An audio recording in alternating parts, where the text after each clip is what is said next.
Hindi lang mga sasakyan ang nakipagsabayan sa Christmas rush sa SLEX.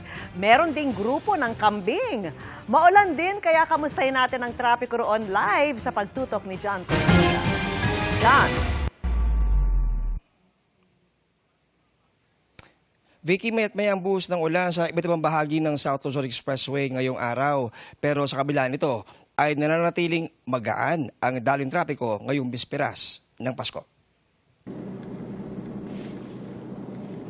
Basa ang kalsada sa malaking bahagi ng SLEX mula Magallanes hanggang Calamba dahil sa manakanakang buhos ng ulan. Kaya naman naka-standby ang mga towing at emergency units ng SLEX kasamang HPG para umalalay sa mga motorista sakaling kailanganin. Napakaluwag po ng mga kalsada natin. Ingatan po natin na huwag po tayo masyadong magmatulin at lalo na ang panahon natin, may mga area tayo na maulan at madulas po ang kalsada. Mag-aalas 11 ngayong umaga nang maispatan ng SLEX Traffic Monitoring Center ang mga kambing na pumasok sa expressway na agad nilang inaksyonan.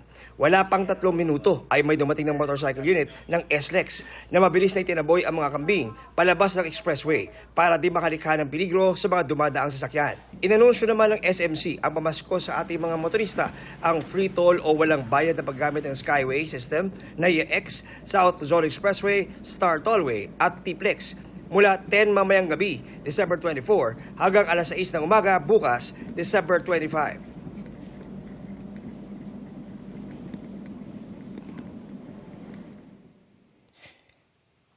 Vicky, may mga nainatala ng SLEX Traffic Monitoring Center ng mga aksidente sa may bahagi nga ng area ng Santa Rosa at Calamba sa maghapon. Kaya ang patuloy na paalala ay iba yung pag-iingat para sa tayong mga motorista. Yaman na litas mula rito sa SLEX.